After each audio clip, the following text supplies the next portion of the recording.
seguridad en los Estados Unidos. Mientras esto estaba pasando, había muchas personas que estaban muy contentas y estaban viendo hacia el cielo, viendo esta oscuridad y este evento celestial que se llevó a cabo aquí en el sur de Texas y en todos los Estados Unidos. Hubo un descenso en las temperaturas un poco y también hubo 9 vacancies right now, and we need to fill them rather quick. Can you talk to us about the overdose task force? Now it's been 2 years since it's created. What are the results you have seen this year? Well, this task force has been doing tremendous work, phenomenal work. Our overdose numbers are down, but focusing on the overdose deaths, we're talking about 35 this year compared to 67 last year. That's a big break. Up in the air, you will see them from time to time around the streets of Laredo. This drone has become an essential part of Lieutenant Romy Matuk's daily routine at work. For the past 10 years, Laredo Police Department began using drones. We'll take photos, videos of whatever it is that the detectives might need. I'm letting Border Patrol work their end, and what am I doing? I'm looking for possible pickup vehicles. Gonzalez and the other deputies are on high alert, working closely with Border Patrol agents. Bodies are running upriver, the ready mix on the inside. They're inside. As we arrived, agents were already searching for people who had crossed the river. Gonzalez gets out of the vehicle and wastes no time looking in potential hiding places. Law enforcement continues to look in the area. Meanwhile,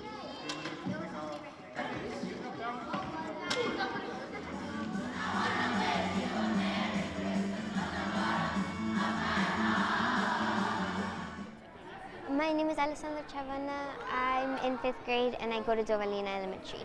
I just love to sing, so I always am really nervous and excited when I get to perform in front of a lot of people. I'm Alfonso Esquivel. I'm in 5th grade and I attend Dovalina Elementary School. The thing that makes me most excited is everybody singing.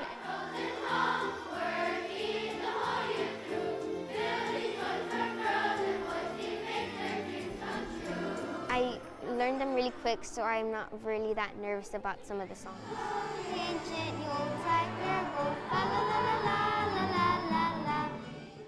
I know this song, I don't know this song. I'm looking forward to singing Sleigh Ride. I feel excited and nervous at the same time.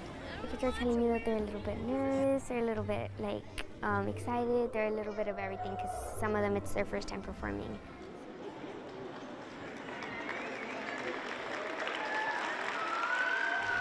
Just Merry Christmas and just spend your time with your family. Just to have a really, really good Christmas and try to spend it with some family and just be safe.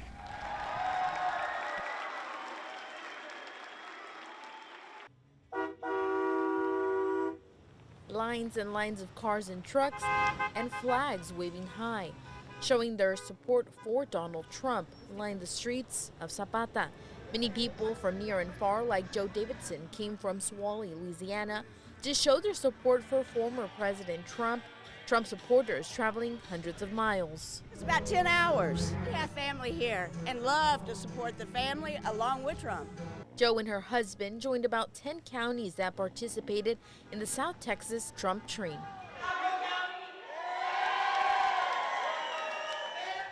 Webb County being one of them. Hopefully this will send a message that we want President Trump back in office. We've seen what's going on. We've seen the economy. We've seen war starting to develop. We've seen the no control over the border. That, you know what, we're united when we stand behind Donald Trump.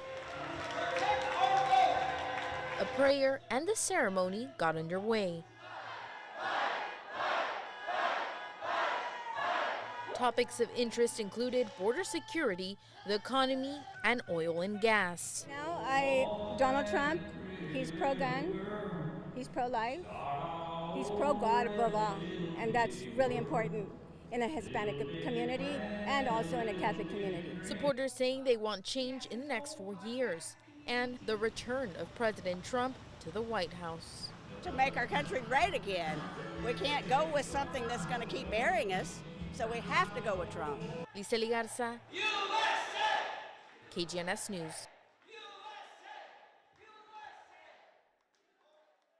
For law enforcement in the area, scouting for any potential human smuggling attempt in Laredo. The way smugglers have been crossing people into the U.S. has changed, especially trends. For hours, we join DPS as they patiently wait for criminals to make their move, and we find out the motive behind it. So they all turn back to Mexico, but the low vehicle should be around. Like what type of vehicle? Within an hour of a ride along with the Texas Department of Public Safety, Sergeant Eric Estrada got word of a group of undocumented migrants who were trying to cross the Rio Grande River. Yeah, it's quick, bro. So the rat, they said they had 6. Troopers and federal agents saying that they had spotted a raft trying to cross multiple times, but after seeing law enforcement on the U.S. side, they stayed back in Mexico. However, this still raises red flags for law enforcement when it comes to vehicles traveling along the Mines Road area in the northwest side of Laredo. While law enforcement agencies continue to patrol the area, multiple cameras hidden in the brush on the U.S. side are alerting troopers motion has been detected. We're just kind of waiting and seeing if they're going to get into a vehicle or if the Border Patrol agent is able to apprehend them near the brush. So that's kind of what we're waiting for right now.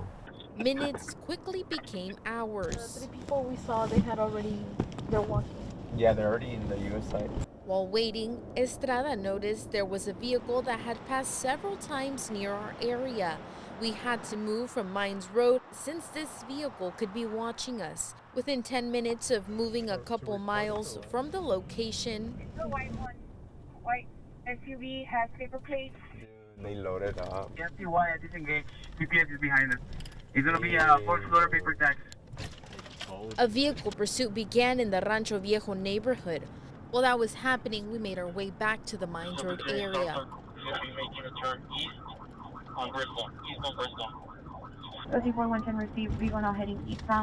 Border Patrol setting out spikes to deflate the smugglers' tires. The chase made its way out of the neighborhood. Trooper dashcam video shows the moments when the tire of the SUV rolled into incoming traffic. The smuggler does one last turn before... He's gonna bail out, bail out.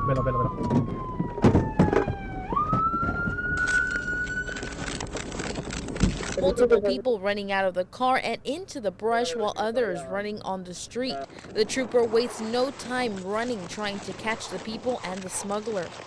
The alleged smuggler was arrested. While one undocumented immigrant had been caught by law enforcement while Border Patrol continued to look for other people that had ran away. I was able to speak to the smuggler about the crime he had committed. He identified himself as José Guerrero Esparza. ¿Y esta es la primera vez que lo hace? ¿Ya tiene?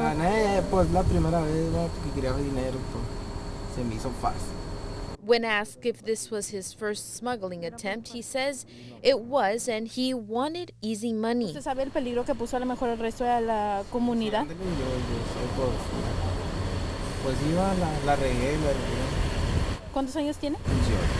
After a brief conversation with the smuggler, he knew he put people's life at risk. Guerrero Esparza just turned 18 years old a few days before the incident. Estrada says there is always a change in smuggling trends. Usually they move their operations just like we do, right? So we were mostly concentrated in the south side. We shifted our operations to the west side, which is the Mines Road area. And because of that shift, we've been seeing the increase of human smuggling cases. We spoke to residents that tell us they see these types of incidents about twice a week.